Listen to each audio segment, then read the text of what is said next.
Hello everyone, आज का हमारा टॉपिक है लेड पॉइजनिंग। तो बहुत इम्पॉर्टेंट टॉपिक है, शॉर्ट नोट में पूछा जाता है और वाइवा बहुत सारे वाइवा में इसमें से क्वेश्चंस आते हैं। तो ये ऑक्यूपेशनल हेल्थ का ही पार्ट है, lead poisoning. More industrial workers are expose to lead than any other toxic metal. तो ज़्यादातर जो इंडस्ट्रियल वर्कर्स होते हैं वो एक्सपोज होते हैं लेड से कंपेयर टू अदर मेटल। ठीक है, तो all lead compounds are toxic mostly. जैसे अगर हम देखते हैं lead arsenate, lead oxide, lead carbonate, ये सबसे ज़्यादा डेंजरस होते हैं, जबकि लेड सल्फाइड जो है वो लीस्ट टॉक्सिक रहता है। कहाँ पर लेड यूज़ होता है? Manufacture of storage batteries, in glass industries, then in ship building, printing and potteries, rubber industries and several other industries. अगर हम नॉन ऑक्यूपेशनल सोर्सेज के बारे में देखते हैं तो एक जो जनरली हमें एनवायरनमेंट में देखने को मिलता है गैसोलीन एंड वाटर जो होता है लेड पाइप से, उनमें भी हमें देखने को मिलता है।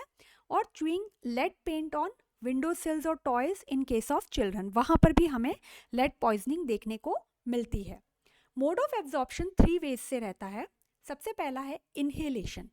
अगर fumes and dust of the lead का इनहेल करें तब उससे लेड पॉइजनिंग हो सकती है। इंजेक्शन हो सकता है, अगर स्मॉल क्वांटिटीज जो है लेड की वो ट्रैप्ड हो जाए अपर रेस्पिरेटरी ट्रैक्ट में, और या फिर फूड एंड ड्रिंक के थ्रू भी हम अगर उसे ले लें तब भी वो इंजेस्ट हो सकते हैं। देन आते हैं स्किन एब्जॉर्प्शन। मोस्टली स्किन के through organic compounds of lead का होता है, एग्जाम्पल टेट्राइथाइल लेड। और इनऑर्गेनिक कंपाउंड्स जो होते हैं जनरली स्किन से एब्जॉर्ब नहीं होते हैं। नाउ बॉडी स्टोर्स, एक एडल्ट बॉडी में अगर हम देखते हैं तो 150 टू 400 मिलीग्राम तक हमें देखने को मिल सकता है, और ब्लड वेसल्स में 20 माइक्रोग्राम पर 100 ml तक रहता है। बट अगर इसका कंटेंट 70 माइक्रोग्राम पर 100 मिलीलीटर अगर हमें ब्लड में देखने को मिले तो हमें उस टाइम पर क्लिनिकल साइंस देखने को मिलते हैं। नाउ डिस्ट्रीब्यूशन कैसे होता है? लेड जो होता है, लेड सबसे पहले एब्जॉर्ब होता है कहाँ से? गट से। गट से एब्जॉर्ब होके ये जाता है सर्कुलेशन। सर्कुलेशन के थ्रू ये एंटर करता है 95% आरबीसी और एरिथ्रोसाइट्स के अंदर। ये इसका मेन रीजन होता है मेम्ब्रेन परमिएबिलिटी, और दूसरा रीजन रहता है पोटेशियम लीकेज। ठीक है, इस कारण से ये 95% जो होता है आरबीसी में एंटर कर जाता है। यहां से ये डिस्ट्रीब्यूट होता है लिवर एंड किडनी। लिवर और किडनी से ये फिर एंटर करता है बोन। अब बोन में दो चीज हो सकती है, या तो ये वहां जाने के बाद में लेड जो है मेटाबॉलिकली इनएक्टिव हो जाए, और या फिर वो रिलीज होता है सॉफ्ट टिश्यू में। अब सॉफ्ट टिश्यू में जब वो रिलीज होता है, किस कंडीशन में रिलीज होता है? जब बोन रिजॉर्प्शन हो। ठीक है, जब बोन रिजॉर्प्शन होता है तब वो सॉफ्ट टिश्यू में रिलीज होने के उसके चांसेस रहते हैं। अब यहां पर रिलीज होने के बाद में वो टॉक्सिक इफेक्ट करता है। कैसे करता है टॉक्सिक इफेक्ट? ये क्या करता है, इसेंशियल एसएच ग्रुप्स जो होते हैं एंजाइम्स के, उनके साथ में ये कंबाइन कर जाता है। जैसे कि पोरफायरिन सिंथेसिस या कार्बोहाइड्रेट मेटाबॉलिज्म, उनके साथ में क्या करता है, उनके एसएच ग्रुप्स ऑफ एंजाइम जो रहते हैं उनके साथ में ये जाकर कंबाइन करता है, और फिर ये क्या करता है, टॉक्सिक इफेक्ट प्रोड्यूस करता है। तो एक बार फिर देख लेते हैं, लेड जो होता है वो गट के थ्रू एब्जॉर्ब होता है, वहाँ से वो सर्कुलेशन में एंटर करता है। 95% जो होता है वो एंटर करता है आरबीसी में, membrane permeability and potassium leakage की वजह से। देन ये यहाँ से लिवर एंड किडनी में एंटर करके बोन में जाता है। बोन में जाने के बाद या तो ये इनएक्टिव रहेगा या ये रिलीज हो जाएगा सॉफ्ट टिश्यू में। अगर ये सॉफ्ट टिश्यू में रिलीज होता है तब ये टॉक्सिक इफेक्ट प्रोड्यूस करता है, essential SH group of enzymes के साथ में कंबाइन करके। ठीक है, अब वो टॉक्सिक इफेक्ट्स क्या हैं? तो इनऑर्गेनिक लेड एक्सपोजर के टाइम पर क्या होता है, ऑर्गेनिक लेड एक्सपोजर में क्या होता है?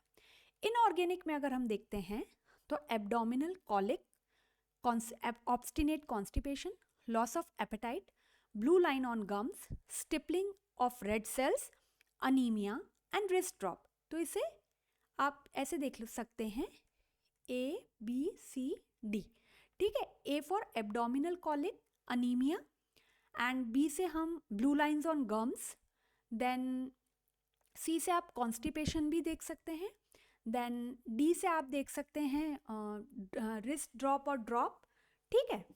इस तरीके से आप इसे याद रख सकते हैं। और ऑर्गेनिक लेड एक्सपोजर जो होता है मोस्टली CNS पे रहता है, जो कि क्या करवाता है, insomnia, headache, mental confusion, delirium. तो ये सारी क्लिनिकल पिक्चर होती है लेड पॉइजनिंग के टाइम पे, जिसे प्लम्बिज्म भी कहते हैं हम। नाउ डायग्नोसिस, सबसे पहले हम लोग लेड एक्सपोजर की हिस्ट्री देखते हैं कि पेशेंट एक्सपोज तो नहीं है। देन हम क्लिनिकल फीचर्स देखते हैं, जैसे अनीमिया है, जॉइंट पेन है, कॉन्स्टिपेशन है, ब्लू लाइन ऑन गम्स। फिर हम लैब टेस्ट करते हैं। लैब टेस्ट में CPU, जिसमें कॉप्रोपोरफायरिन हम देखते हैं यूरिन के अंदर। ये एक बहुत ज़्यादा यूजफुल स्क्रीनिंग टेस्ट है, जो कि लेस देन 150 माइक्रोग्राम पर लीटर तक हमें देखने को मिलता है। एमिनोलेवुलेनिक एसिड इन यूरिन अगर 5 मिलीग्राम पर लीटर से ज़्यादा एक्सीड हो जाए तब हमें लेड एब्जॉर्प्शन देखने को मिलता है। लेड अगर ब्लड एंड यूरिन में है तब भी लेड एब्जॉर्प्शन के चांसेस रहते हैं। बेजोफिलिक स्टिपलिंग हमें RBC की अगर देखने को मिलती है तब भी लेड एक्सपोजर होता है। तो ये डायग्नोस्टिक टेस्ट है। इनके लिए क्या अब हम प्रिवेंटिव मेजर कर सकते हैं। अब एक्सपोजर तो हो गया, सारे चेकअप्स वगैरह भी हो गए। अब हम क्या करते हैं, लेड का अगर किसी चीज़ में सब्सटीट्यूशन है उसे चीज़ को यूज़ करना है। आइसोलेशन प्रोसेस हमें करना है पूरा, जहाँ पर भी ये वर्क हो रहा है उसे पूरा आइसोलेटेड तरीके से करो। लोकल एग्जॉस्ट वेंटिलेशन सिस्टम होना चाहिए ताकि फ्यूम्स एंड डस्ट हट जाए। Good house keeping by weight sweeping करना है हमें। वर्किंग एटमॉस्फेयर जो है उसे हमें 2 मिलीग्राम पर 10 क्यूबिक मीटर ऑफ एयर तक के बिलो रखना है।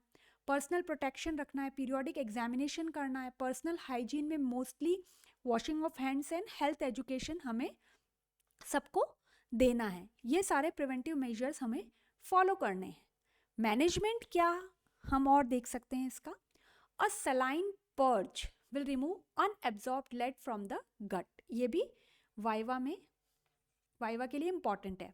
Use of D penicillamine, that is also reported to be effective. और calcium EDTA, it is also a chelating agent and work by promoting lead excretion in urine। इस chelating agent से urine के through lead को excrete किया जाता है। Now lead poisoning, ये भी इंपॉर्टेंट है। It is a notifiable and compensatable disease है इन इंडिया सिंस 1924। 1924 से ये नोटिफाइबल डिजीज है। और इसके लिए ये सारी चीज़ें हम saline purge, then calcium EDTA, chelating agent है जो डी पेनिसिलेमाइन, ये सब हमें